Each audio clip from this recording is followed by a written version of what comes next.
Bismillahirrahmanirrahim. Assalamualaikum warahmatullahi wabarakatuh. Alhamdulillah hamdan katsiran tayyiban mubarakan fi kama yuhibbu rabbuna wa yarda. Wassalatu wassalamu ala habibina al-Mustafa wa ala alihi wa ashabihi wa man tabi'ahum bi ihsanin ila yaumin la raiba fihi, amma ba'd. Ahibati fillah, para siswa SMA Plus Liwaul Furqan, semoga Allah Subhanahu wa taala selalu memberikan kepada kita semangat dalam menuntut ilmu. Alhamdulillah, senantiasa kita bersyukur kepada Allah Subhanahu wa taala atas segala macam kenikmatan yang tidak pernah terputus hingga hari yang kita berharap semoga Allah selalu melimpahkan keberkahan kepada kita semua. Pada kesempatan ini kita dapat berjumpa kembali walaupun masih dengan secara online. Mudah-mudahan kita masih tetap bersemangat untuk menuntut ilmu, karena sesungguhnya ilmu adalah sebab yang akan menjadikan kita dimudahkan oleh Allah Subhanahu wa taala menuju surganya kelak di hari kiamat nanti. Mudah-mudahan kita selalu bersemangat bagaimanapun cara belajar kita dan dimanapun kita belajar. Dan kita juga berharap kepada Allah Subhanahu wa taala, semoga Allah Subhanahu wa taala selalu memberikan kepada kita semangat, istiqomah, kemudahan, kelancaran, kesenangan dalam menuntut ilmu, terutama dalam belajar ilmu agama, dan memberikan kepada kita kemudahan dalam memahaminya, serta memberikan kepada kita tambahan ilmu serta pemahaman yang baik yang menjadikan kita semakin mengerti tentang Islam, semakin dekat kepada Allah, semakin bertakwa, dan semakin istiqomah. Salawat dan salam semoga senantiasa tercurahkan kepada junjungan kita Nabi yang mulia, Nabi Muhammad sallallahu alaihi wasallam, juga kepada keluarganya, kepada para sahabatnya, dan kepada orang-orang yang senantiasa mengikuti jejak sunnah beliau hingga hari kiamat. Allahumma la sahla illa ma ja'altahu sahla wa anta taj'alul hazana idza syi'ta sahla. Rabbi shrah li sadri wa yassir li amri wahlul 'uqdatam min lisani yafqahu qawli. Rabbana zidna ilman warzuqna fahman. Ahibati fillah, para siswa SMA Plus Liwaul Furqan, pada pertemuan yang lalu kita telah membahas perkara-perkara sunnah yang terdapat di dalam salat. Dan juga pada pembahasan yang lalu kita telah membahas perihal yang apabila terjadi atau dilakukan maka akan mengakibatkan batalnya salat. Nah, insya Allah pada kesempatan kali ini kita akan membahas tentang hal-hal yang makruh dilakukan di dalam salat. Nah, perlu kita pahami sebelum kita masuk ke dalam pembahasan yang baru ini, bahwa salat merupakan tiang agama dalam Islam. Nabi SAW mengumpamakan salat itu seperti tiang dalam suatu bangunan. Nabi SAW menggambarkan kepada kita pentingnya salat dalam agama Islam itu seperti pentingnya sebuah tiang dalam bangunan, di mana ketika kita berpikir dan kita mengamati di sekeliling kita, tidak mungkin kita akan mendapatkan ada bangunan yang bisa berdiri tanpa adanya tiang. Ini menunjukkan bahwasanya tiang itu suatu hal yang harus ada dalam suatu bangunan. Jika tidak ada, maka tidak ada pula yang namanya bangunan. Nah, demikian pula kita memahami bahwa Islam, agama Islam, tidak akan pernah ada dalam diri seseorang jikalau tidak menjaga salat, jikalau tidak mendirikan salat. Orang yang banyak meninggalkan salat, orang yang sering meninggalkan salat, orang yang menyepelekan perkara salat, maka dia termasuk orang yang celaka. Sebagaimana hal tersebut Allah Subhanahu wa taala nyatakan di dalam Al-Qur'an di surat Al-Maun, fawailul lil musallin. Celaka bagi orang yang salat. Siapa? Alladzina hum an salatihim sahun, yaitu orang-orang yang mereka lalai dalam mengerjakan salat. Apa artinya lalai dalam mengerjakan salat?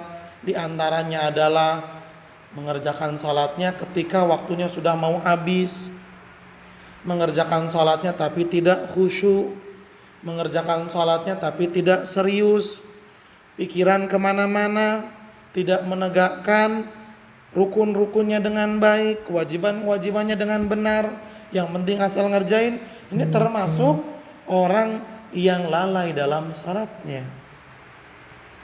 Bayangkan ya ikhwan, udah salat saja masih diancam. Bagaimana jika seseorang tidak melaksanakan salat? Tentu hukumannya jauh lebih berat. Orang yang udah sholat aja tapi tidak benar dalam pelaksanaannya, itu diancam. Ahibati fillah. Bagaimana jikalau bukan lalai lagi tapi meninggalkan? Maka harus kita ingat sabda Nabi SAW, di mana beliau menyatakan, al-ahdul ladzi bainana wa bainahum tarkus shalah. Perkara yang membedakan kita orang beriman dengan mereka orang-orang kafir adalah meninggalkan salat. Yang meninggalkan salat adalah orang kafir, sedangkan yang mendirikan salat adalah orang mukmin. Itu maksud hadisnya.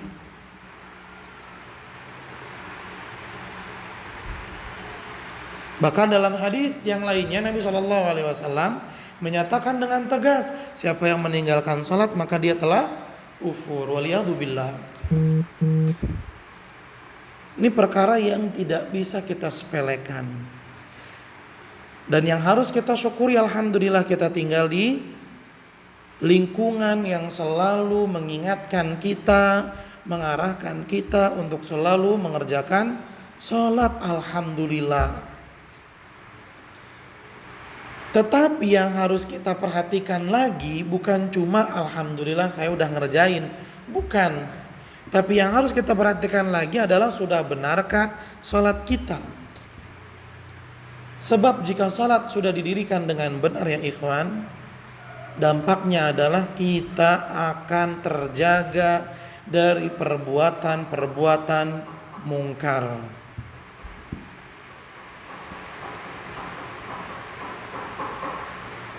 Hal ini sebagaimana Allah Subhanahu wa taala nyatakan di dalam Al-Qur'an, inna salata tanha 'anil fahsya'i wal munkar. Sesungguhnya salat itu akan mencegah dari perbuatan buruk dan perbuatan mungkar. Artinya ya ikhwan, kalau misalnya ada orang salat udah tapi masih suka melakukan perbuatan mungkar, boleh jadi salatnya masih belum benar. Itu sinyal, indikasi yang seharusnya dijadikan oleh seseorang sebagai dorongan untuk memperbaiki sholatnya. Bermuhasabah diri, kenapa saya udah sholat kok tapi masih berbuat mungkar. Introspeksi diri yang menjadikan dirinya terdorong untuk memperbaiki sholat. Apakah sholat saya masih salah? Apakah sholat saya masih keliru? Gimana caranya memperbaiki sholat? Tentunya ialah dengan mempelajari hukum sholat dengan benar, pahami dengan baik setiap permasalahan yang dibahas dan amalkan ketika sudah dipahami.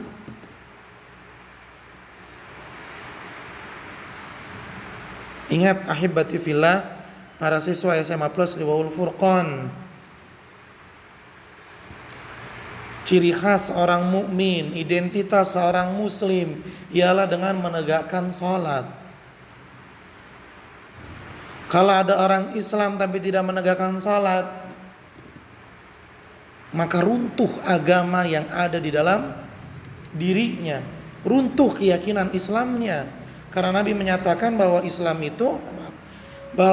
itu dibangun di atas 5 perkara yang diantaranya adalah salat. Dan Nabi mengatakan salatu imaduddin, salat itu tiang agama. Jadi betul-betul kita harus greget menegakkan sholat. Dan yang perlu kita pahami juga dalam perkara sholat ya ikhwan, bahwa bukannya Allah butuh sama sholat kita, bukan. Wallahi Allah gak sama sekali butuh sama sholat hamba-hambanya. Sekalipun misal satu dunia tidak ada yang sholat, Allah gak rugi. Allah gak rugi. Sebab yang butuh sholat bukan Allah tapi kita.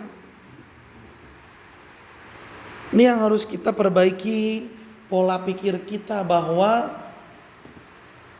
kenapa sih banyak orang yang meninggalkan sholat, menyepelekan sholat, susah bener buat sholat.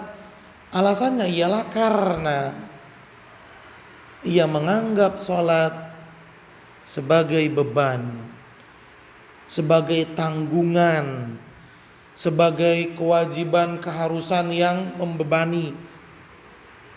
Jadi setiap kali mendengar azan, yang dia ucapkan adalah cepat bener udah azan aja. Baru tadi zuhur, sekarang udah asar. Cepat banget. Hal ini terjadi karena seseorang menilai sholat sebagai beban. Dan ini mengindikasikan bahwa orang tersebut tidak pernah khusyuk dalam sholatnya. Ketika seseorang menganggap sholat sebagai beban dalam hidupnya, maka ketika dia mengerjakan sholat, dia tidak akan pernah khusyuk.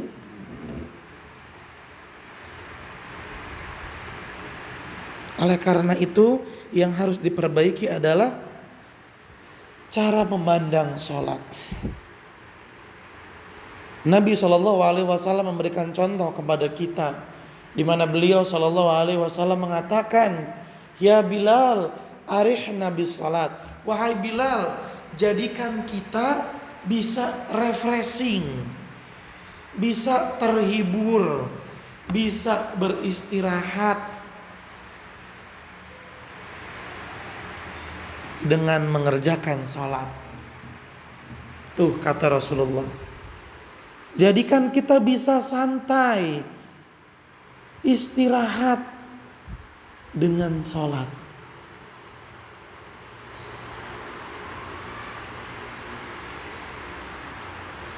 Arihna bis sholat. Wahai Bilal, jadikan kita ini beristirahat dengan sholat. Inilah cara memandang dan menilai sholat yang diajarkan oleh Rasulullah SAW kepada kita.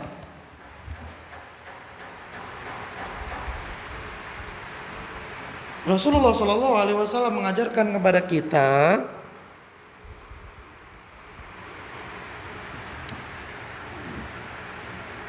untuk menilai sholat sebagai kebutuhan kita. Kebutuhan kita. Sekali lagi, jadikan sholat sebagai kebutuhan kita. Kita udah capek berkutat dengan dunia, sibuk dengan hal ini dan itu. Jadikan istirahatnya kita itu dengan melaksanakan sholat. Wallahi, jika hal itu kita lakukan, maka istirahat yang akan kita dapat adalah istirahat yang betul-betul berkualitas, istirahat yang betul-betul akan mengembalikan semangat, tenaga, dan mood kita lagi.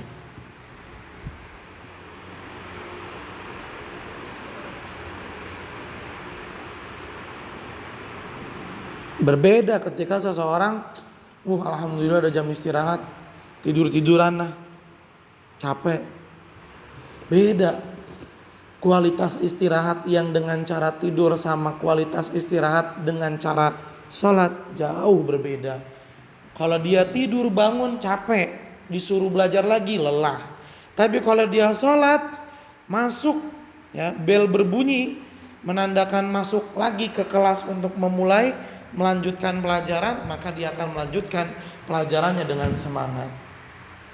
Ini rahasia yang terdapat di dalam sholat.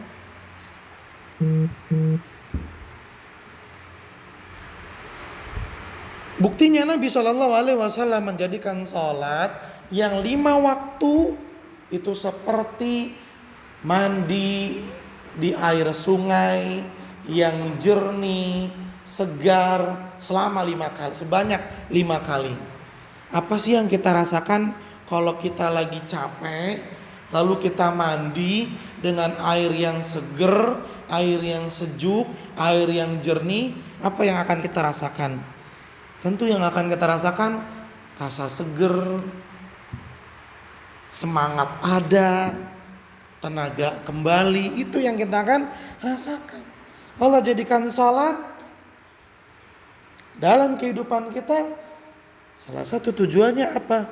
Mengembalikan semangat kita untuk menjalani aktivitas dengan lebih baik. Ini ya ikhwan, jadikan salat sebagai kebutuhan kita. Kalau kita menilai salat sebagai kebutuhan kita, maka ketika kita mendengar azan, insya Allah kalimat yang akan terucap dari lisan kita adalah Alhamdulillah, ya Allah, Engkau masih memberikan saya kesempatan untuk menegakkan salat. Ya Allah, indah sekali ketika kalimat itu terucap dari lisan kita. Artinya kita sudah benar-benar menjadi pribadi yang betul-betul merasa bahwa salat adalah kebutuhan kita.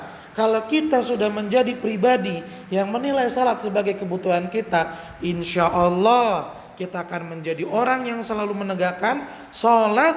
Dan bukan hanya menegakkan salat saja, tapi kita menegakkannya dengan khusyuk dan penuh ketenangan. Apa dampaknya ya ikhwan?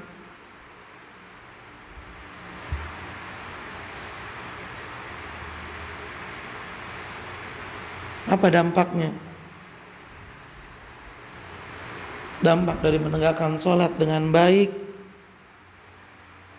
Dampak menegakkan salat dengan baik, maka kita akan mendapatkan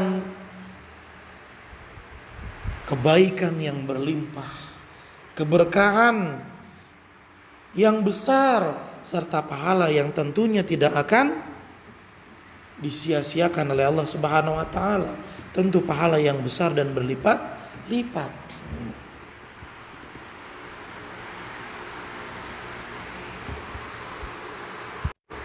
Dan sungguh salat juga akan menjadikan kunci sukses dalam kehidupan kita. Siapa yang memperhatikan salat, maka Allah Subhanahu wa taala akan memudahkan urusannya.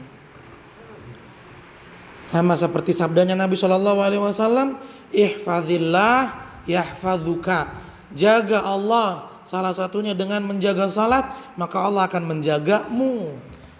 Allah akan melindungimu dari segala hal yang tidak bermanfaat, dari segala hal yang tidak baik, dari segala hal yang merugikan, dari segala hal yang membahayakan. Kalau kita pengen memiliki kehidupan yang berkualitas, hidup yang enak, hidup yang bahagia, hidup yang kita damba-dambakan, maka yang harus kita perhatikan pertama kali adalah salatnya. Jangankan kehidupan dunia, kehidupan akhirat pun sama. Untuk memperbaikinya, memperbaiki kehidupan akhirat, maka harus memperbaiki salat dahulu. Bayangkan, padahal kehidupan akhirat itu jauh lebih baik, jauh lebih utama. Wal akhiratu khairul laka minal ula. Wal akhiratu khairul wa abqa. Akhirat lebih baik untukmu daripada di dunia. Akhirat itu lebih baik dan lebih kekal. Tapi akhirat akan menjadi baik. Akhirat bisa menjadi baik ketika kita memperbaiki salat. Akhirat aja dikasih sama Allah. Kalau kita memperbaiki salat, apalagi cuman dunia, pasti Allah kasih juga.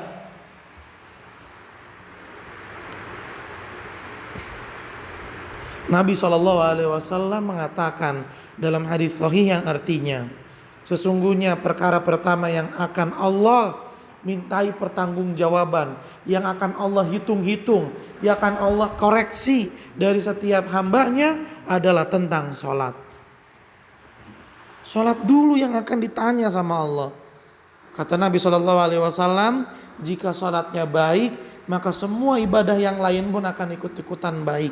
Zakatnya baik, puasanya baik, ngajinya baik, berbaktinya baik. Tapi jika sholatnya rusak, maka semua ibadahnya pun akan ikut rusak.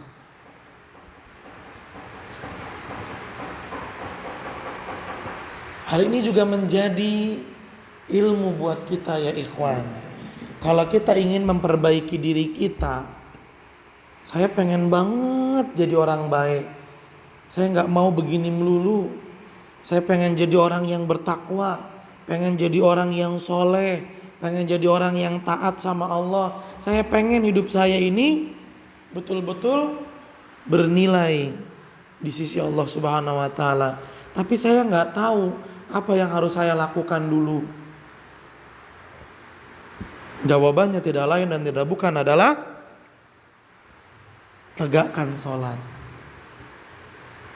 Tegakkan sholat. Kalau sholatnya sudah benar, maka yang lainnya pun akan ikut-ikutan benar.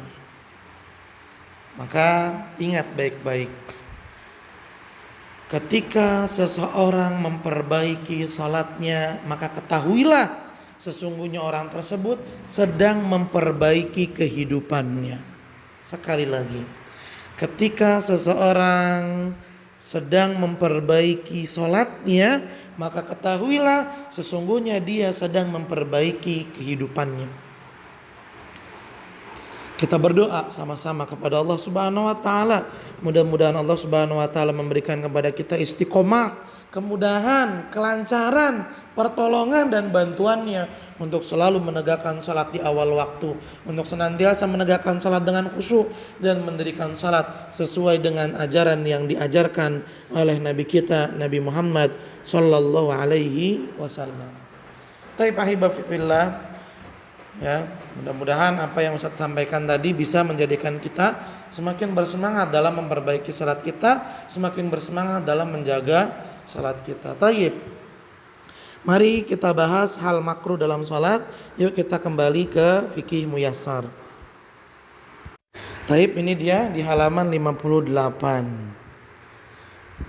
Al-mas'alatu tsaminah, bagian ke-8 atau pembahasan yang ke-8. Ma yukrah fis salati, perkara yang makruh di dalam salat. Taib, sebelum kita masuk apa-apa saja sih perkara-perkara yang termasuk makruh dalam salat, coba kita lihat dulu ke catatan kaki. Terlihat ya, ada catatan kaki di nomor pertama. Al-karahatu, makruh itu fistilahil fuqaha, dalam pengertian ulama-ulama fikih, hiya adalah an-nahyu anisyai, larangan terhadap sesuatu, min ghairi ilzami bitarak, larangan terhadap sesuatu tetapi tidak mengharuskan untuk meninggalkannya. Sesuatu dilarang tapi kita nggak diharuskan untuk meninggalkannya. Sehingga apa dampaknya? Dampaknya adalah wa hukmul makruh, dan hukum makruh itu adalah annahu yuthabu tariku, siapa yang meninggalkannya, tidak melakukannya karena Allah, maka dia akan mendapatkan pahala. Wala yu'aqabu fa'iluhu, tapi siapa yang melakukannya, maka dia tidak akan mendapatkan dosa. Siapa yang mengerjakannya, dia tidak terkena dosa. Wa yajuzu fi'luhu, diperbolehkan untuk melakukan perbuatan yang makruh indal hajah, ketika ada hajat, ada kebutuhan. Ya, ketika ada kebutuhan. Min ghairi tirar, walaupun kebutuhan tersebut tidak mendesak sekali, tidak mendesak sehingga seseorang harus melakukannya. Walaupun kebutuhan itu tidak mendesak, tetap boleh melakukan perbuatan yang makruh. Nanti kita akan lebih jelas lagi dengan menyebutkan perkara-perkara yang makruh di dalam sholat. Baik, yukrahu fi sholatil umurut taliyatu, makruh dalam sholat al umurut taliyatu, perkara-perkara berikut ini. Al-awwalu yang pertama al-iqtisar 'alal Fatihati fi raka'atainil awwalayaini. Ikhtisar mencukupi 'alal Fatihah, cuma Al-Fatihah doang, mencukupi Al-Fatihah saja fi raka'atainil awwalayaini pada 2 rakaat pertama. Limukhalafati dzalika li sunnatin Nabi sallallahu alaihi wasallam, karena yang demikian itu mukhalafah, menyelisihi li sunnatin Nabi, sunnah Nabi sallallahu alaihi wasallam, wa hadihi fis shalat, dan ajaran Nabi sallallahu alaihi wasallam dalam salat. Poin yang pertama ini maksudnya begini ya ikhwan. Ketika salat maghrib, salat isya, subuh, zuhur, asar, di rakaat pertama sama rakaat kedua itu kan kita disunahkan untuk membaca tambahan surat setelah membaca surat Al-Fatihah. Sehabis waladdallin, amin, maka kita disunahkan untuk membaca surat yang mudah bagi kita. Jika seseorang di rakaat pertama sama rakaat kedua hanya mencukupi dengan surat Al-Fatihah saja, tidak ditambah dengan surat yang lainnya, di mana ketika dia mengucapkan waladdallin, amin, langsung Allahu Akbar, langsung ruku, maka itu adalah perkara yang makruh. Itu adalah perkara yang makruh di dalam salat. Kenapa makruh? Karena menyelisihi sunnah dan contoh yang diajarkan oleh Nabi Shallallahu Alaihi Wasallam.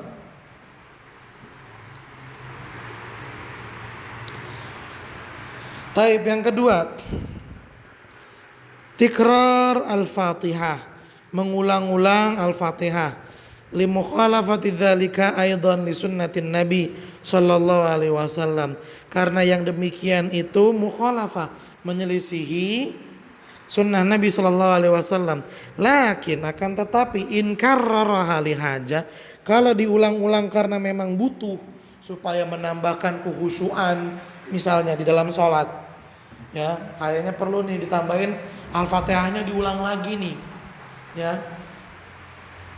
Ihdinas siratal mustaqim, ihdinas siratal mustaqim, ihdinas siratal mustaqim. Diulang-ulang untuk menambahkan kekhusyuan kita. Ya, sebagaimana tertulis di dalam Fiqh Muyassar, kan yakuna fatahul khusyu' wa hudur al-qalb inda qiraatiha.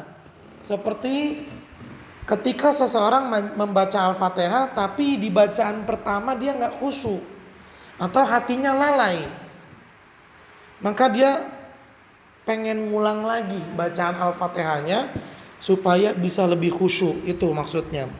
Fa'aradat ikraraha liyahdurul qalbuhu liyuhdira qalbahu, maka dia pun ingin mengulangi lagi bacaan Al-Fatihahnya supaya hatinya tidak lalai.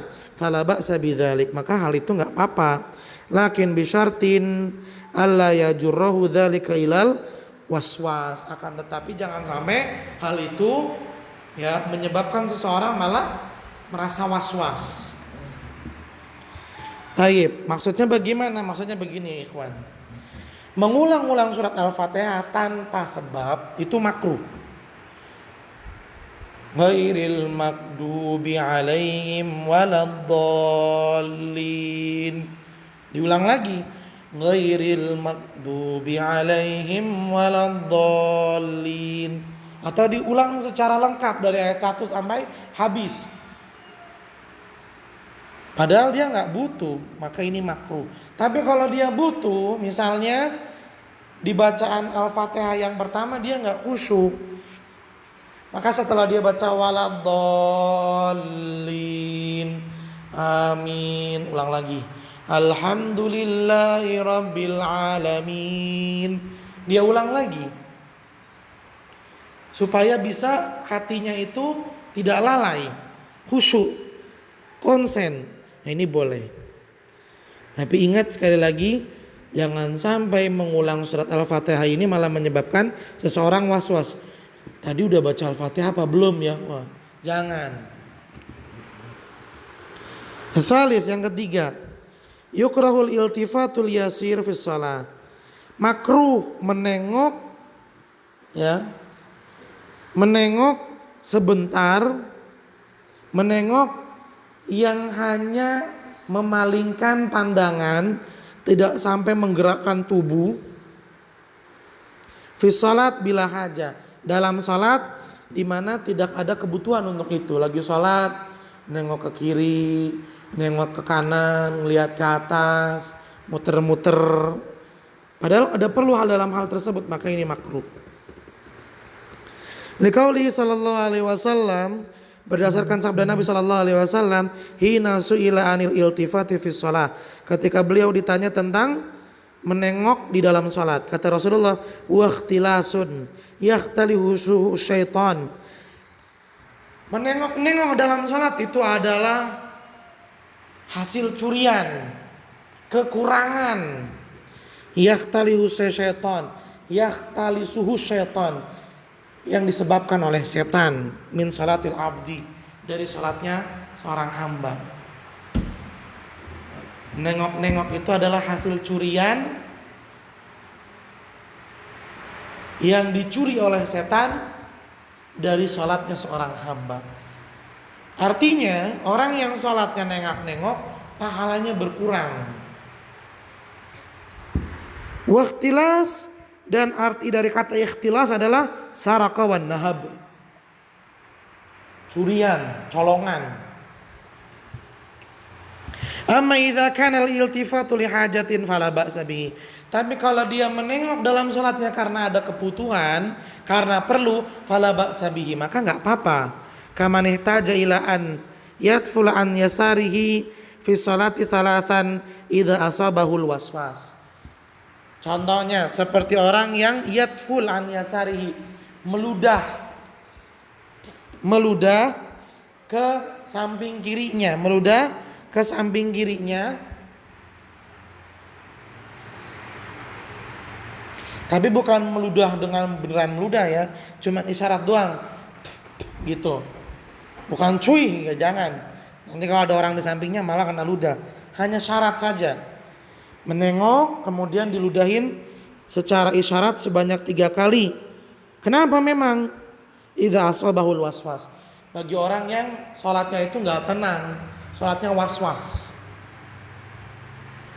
Ketika kita sholat enggak tenang, maka Nabi mengajarkan buang ludah secara syarat ke kiri sebanyak 3 kali. Mudah-mudahan dengan begitu gangguan dalam sholat kita hilang. Fahadzal iltifatu li hajatin. Menengok yang seperti ini adalah menengok karena adanya kebutuhan. Amara bihi Nabi sallallahu alaihi wasallam. Bahkan Nabi sallallahu alaihi wasallam memerintahkannya. Maka enggak apa-apa. Wa kaman khafat ala sabiyiha doya. Atau ya, contoh yang lainnya adalah orang yang sholat bawa anak, takut anaknya lari ke sono ke sini lalu hilang. Maka ketika dia sholat, dia boleh sholat sesekali memandang ke arah anaknya. Ya, bukan terus-terusan, sesekali mandang ke arah anaknya. Karena kita disunnahkan dalam sholat memandang ke tempat sujud. Sesekali ngelihat anaknya, oh ada. Sesekali ngelihat lagi ke anaknya, oh masih ada. Seperti itu boleh. Fasarat taltafitu fis salat. Karena dia takut kehilangan anaknya, dia pun menjadi orang yang menengok-nengok dalam salatnya. Mulahizat lahu, karena ingin mengawasi anaknya supaya enggak hilang. Hadza kulluhu fil iltifatil yasir. Hal ini boleh ketika ada kebutuhannya, dan iltifatnya, nengoknya juga sedikit, nggak banyak, hanya mengarahkan pandangannya doang atau ngegerakin kepalanya cuman sedikit, ya, ngelirik, nengok ke kanan ke kiri kepalanya doang. Amma idza altafata syakhsun bi kulliyatihi. Tapi kalau dia menengok dengan menggerakkan badannya, semua badannya digerakin, bukan cuman kepalanya doang. Awis tadbarul kiblah, atau sampai ngebelakangin kiblat, sampai muter, fa innahu tabtulu salatuhu. Maka gerakan yang sampai menggerakkan seluruh tubuhnya, bahkan sampai membelakangi kiblat, itu menyebabkan salatnya batal. Idza kana dzalika bi ghairi udhrin, kalau itu dilakukan tanpa ada uzur. Apa contoh uzurnya? Min syiddati khaufin wa nahwi. Contohnya adalah rasa takut yang sangat. Misalnya apa? Misalnya lagi sholat gempa. Maka pada saat itu boleh kita menggerakkan badan kita, bahkan sambil jalan, bahkan sambil lari, dan sholatnya gak kita putus, boleh. Boleh menggerakkan tubuh kita, bukan cuma pandangan, bukan cuma kepala, tapi tubuh kita, bahkan sampai membelakangi kiblat, boleh ketika ada uzur yang mendesak seperti gempa bumi. Mudah-mudahan Allah selalu melindungi kita semua. Tayyib. Kemudian Arabi yang keempat, takmidul ainain fi salat, memejamkan kedua mata dalam salat. Lianna dzalika yushbihu filal majuz, karena memejamkan mata ketika salat yushbih filal majuz, menyerupai perbuatannya orang-orang Majusi. Inda ibadatihim, ketika mereka beribadah, an-niran, yang menyembah api.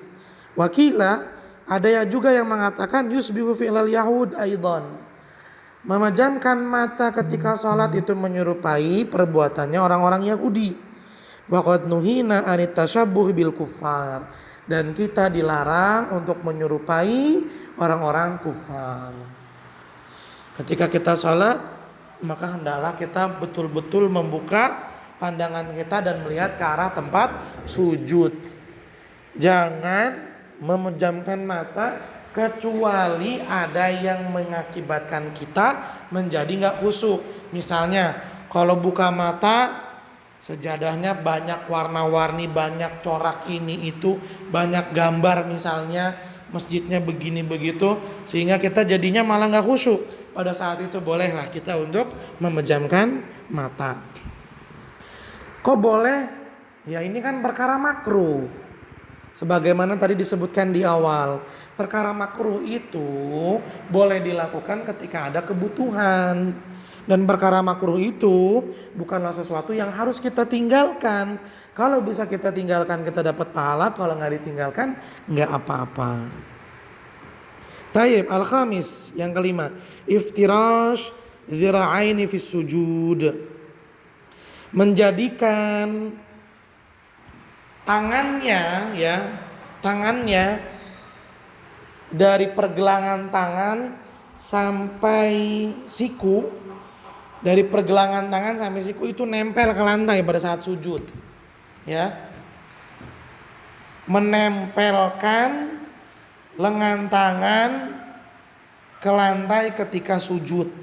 Padahal kan ketika kita sujud yang nempel ya telapak tangan, tangannya nggak perlu, lengannya nggak perlu. Malah sebisa mungkin lengannya itu diangkat agar tidak menempel ke lantai dan tidak menempel dengan tubuh kita. Liqauli sallallahu alaihi wasallam, hal ini berdasarkan sabda Nabi sallallahu alaihi wasallam, i'tadilu fis sujud. Hendaklah kalian ya sujudnya dengan tegap. Sujudnya dengan tegap, punggungnya lurus. Wala yabsut, maksudnya punggungnya lurus tuh punggungnya enggak melengkung ya. Punggungnya itu seperti perosotan yang lurus. Wala yabsut ahadukum dhira'aihi in bisatal kalbi. Dan janganlah seseorang di antara kalian ketika sujud menempelkan lengannya ke lantai. Fayan bagilil musalli an yujafi baina dzira'aihi. Oleh karena itu hendaklah bagi orang salat merenggangkan lengannya, wa yarfa'uhuma anil ardi, dan mengangkatnya, tidak menjadikannya menempel dengan lantai, wala yatashabbah bil hayawan, agar tidak menyerupai hewan. Nah, kalau kita memperhatikan seekor anjing, kalau dia lagi duduk bagaimana? Kan lengannya nempel ya. Full lengannya itu nempel ke lantai. Nah, kita nggak boleh seperti itu. Sujud kita tidak boleh seperti itu. Nah, seperti ini gambarannya. Ini tidak boleh. Ini yang dimaksud dengan meletakkan lengan menempel dengan lantai. Ini nggak boleh. Salah, sujud yang seperti ini tuh salah. Inilah sujud yang benar. Seperti ini ya ikhwan. Lihat lengannya seperti ini, sujud yang benar. Baik, kita lanjutkan. Asadisah yang keenam, kathratul abas fis shalah. Ya, banyak melakukan perbuatan yang enggak perlu di dalam sholat. Contoh garuk-garuk padahal enggak gatel. Ya, main-mainin kuku misalnya. Benerin baju. Ini sering terjadi. Lima fihi minin syighalil qalbil munafilil khusyu' al matlub fi shalah. Karena melakukan perbuatan yang abas, enggak ada gunanya, enggak butuh juga, insyighalul qalbi, akan membuat hati itu menjadi tersibukkan, al munafilil khusyu', sehingga menghilangkan rasa khusyuk, al matlub, yang seharusnya ada fi shalah, di dalam salat. Jadi kalau misalnya nggak perlu banget ngebenerin rambut, kadang ada orang ngebenerin rambut, kadang ada orang ya ngebenerin baju, sarungnya dirapiin, padahal nggak perlu. Nah, kalau kebanyakan melakukan hal seperti itu, ini termasuk perbuatan yang makruh. As-sabi'ah yang ketujuh, at-takhassur. Ya, at-takhassur li hadits Abi Hurairah radhiyallahu anhu. Hal ini berdasarkan hadis Abi Hurairah radhiyallahu anhu, nuhi an yusalliya ar-rajulu muhtasiran. Seseorang dilarang dalam Islam untuk melaksanakan salat dengan bentuk muhtasir. Wa takhassur wal ikhtisar fi shalah, yang dimaksud dengan takhassur atau al-ikhtisar di dalam salat, wad'ur rajuli yadahu alal khasri wal khasirah, yaitu seseorang meletakkan tangannya di tubuh yang namanya khasr atau khasirah. Wahia wastul insan al mustadak fauqa warakaini.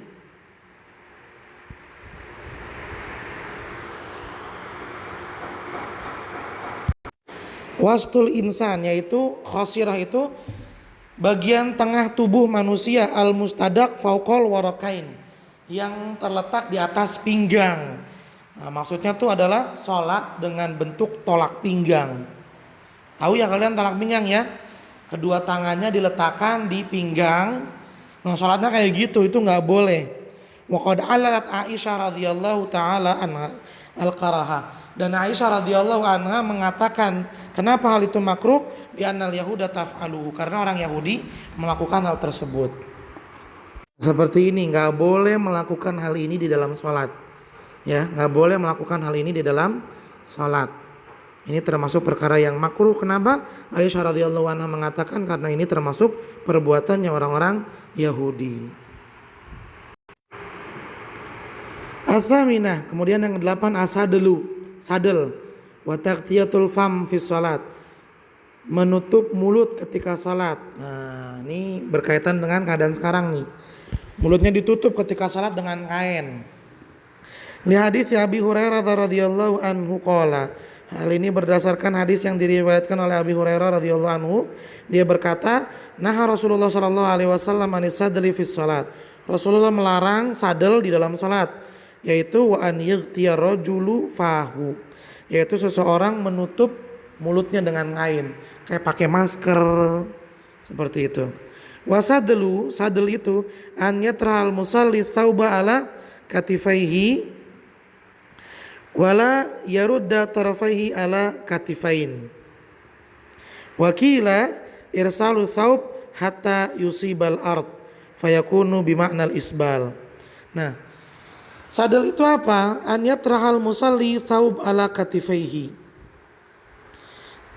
Seseorang melaksanakan sholat dan mengenakan kain yang dia jadikan kain itu terurai